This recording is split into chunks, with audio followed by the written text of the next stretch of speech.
Hyvät kuuntelijat, toissapäivänä joulukuun 6. kierteli radion ääniauto Tuusulanjärven ympäristöä kokoamassa välähdyksiä tästä kuuluisasta kulttuuri- ja taiteilijaseudusta. Tähän seutuun liittyvät nimet sellaiset kuin Eero Järnefelt, Pekka Halonen, Juhani Aho, J.H. Erkko, Aleksis Kivi, Eino Leino ja monet muut kirjallisuutemme, maalaus- ja kuvanveistotaiteemme sekä suomalaisen musiikin huomattavimmat hahmot. Kaiken loistavana kohokohtana on kuitenkin Sibeliuksen Ainola.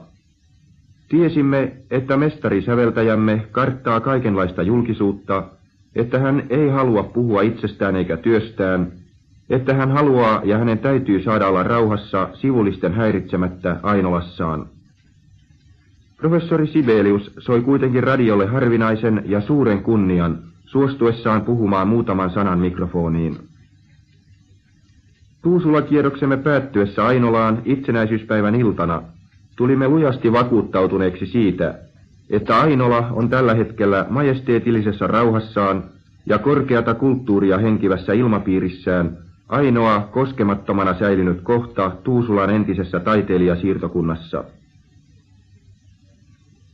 Lyhyt keskustelu, jossa professori Sibelius erittäin tarkasti vältti lausumasta sellaisia mielipiteitä, joista joku tai jotkut voisivat loukkaantua, sekä tuskin sanoo mitään, mikä edes sivuaa häntä itseään, tapahtui Ainolan tunnelmallisessa kirjastossa.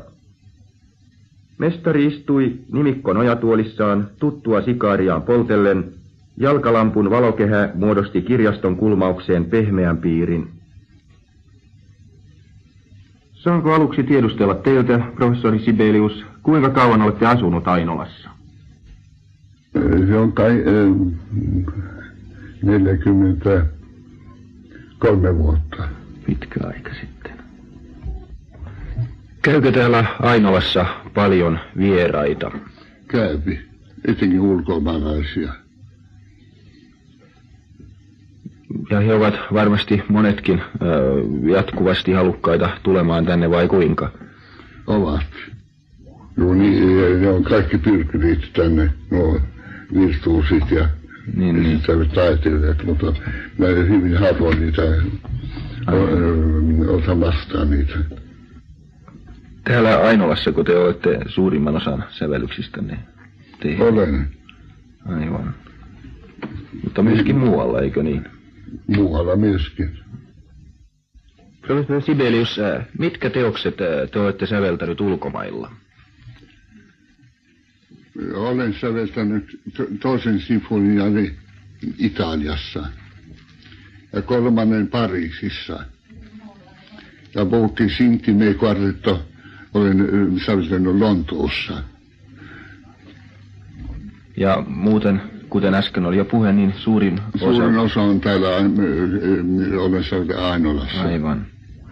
Ja minusta tuntuu aina, joka pitää elää metsässä tai suuressa kaupungissa.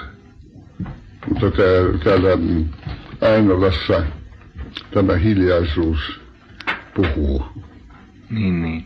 Sen ovat kaikki teidän musiikkinne ihailijat tuntevat sen myöskin siitä musiikista.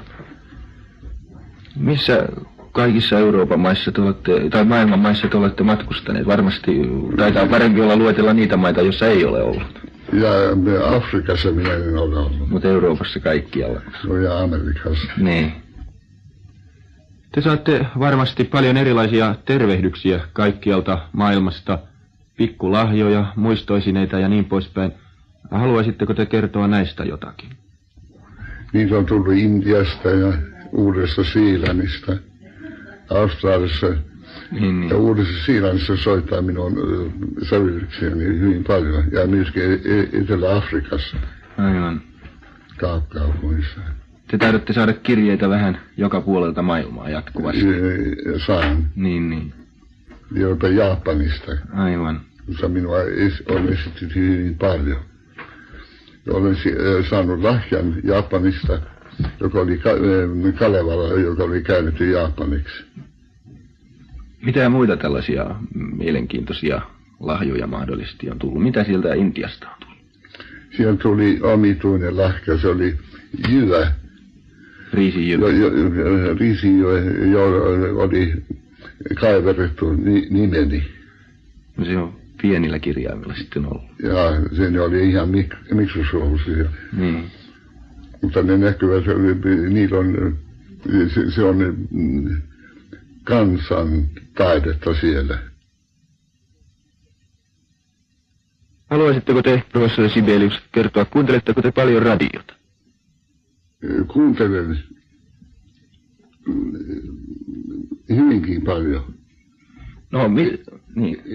Etenkin uutta musiikkia.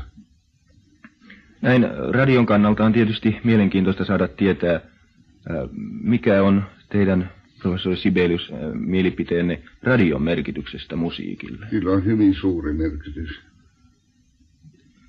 Voitteko te kertoa esimerkiksi tämän hetken nykyaikaisista suomalaisista sävelteistä? Onko siellä jotakin mahdollisesti sellaisia, joita te pidätte erikoisesti? Tai? Niitä on paljon. Aivan. Ja minä uskon tämän suomalaisen musiikkiin, että sillä tulee olevan suuri tulevaisuus. Varmasti kaikki musiikinharrastajat kuulevat tämän hyvin mielellään. Entä saako tehdä sellaista kysymystä, mikä teidän oma teoksenne on teille rakkain? Ne on kaikki rakkaita minulle, niin kuin omia lapsiani. Niin aivan, se on selvä. Mikä on teidän mielipiteenne teidän omien teostenne esittämisestä? Tapahtuuko se aina juuri niin kuin te toivoisitte vai tapahtuuko siinä myöskin jotain virheitä? Se on hyvin erilaista, välistä on hyvin huonoa. Niin. Mutta välistä erinomaisen hyvää. Aivan. Onko viime aikoina esimerkiksi ollut joku onnistunut esitys? On monta. Aivan. Voiko säveltäjä havaita kuunnellessaan radiosta omien teostensa esityksiä eri kansallisuuksiin kuuluvien orkesterien tai orkesterijohtajien vaikutusta? Näkyykö tällainen? Usein huomaa, mutta ei aina. Niin. Missä maissa muuten teidän mielestäni parhaiten tulkitaan teidän omaa musiikkia? Englannissa. Englannissa. Ja myöskin Ruotsissa. Aivan. Paitsi tietysti Suomessa, niin.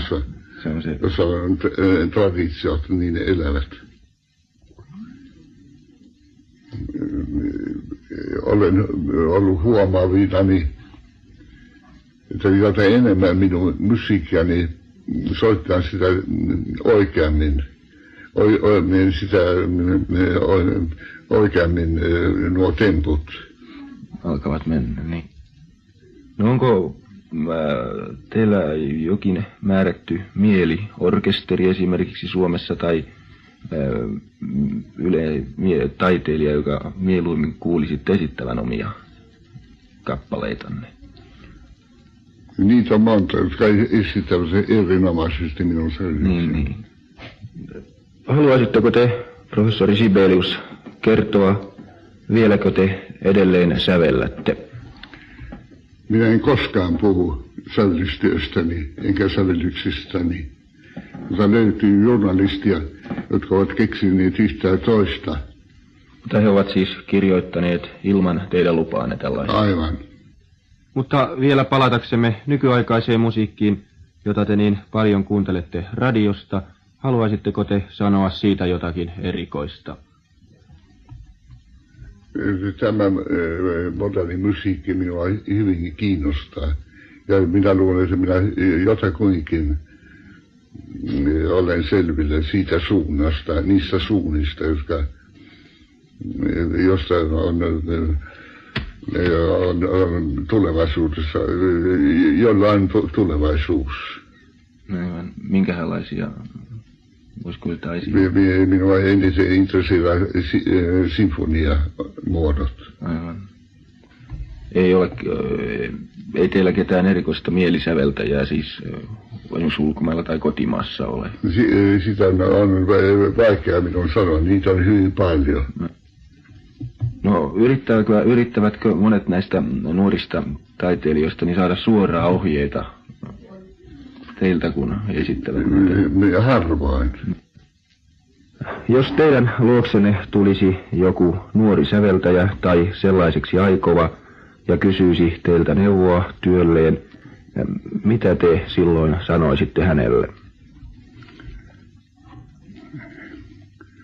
Älkää koskaan kirjoittako mitään tarpeetonta nuottia. Sillä jokainen nuotti pitää elää.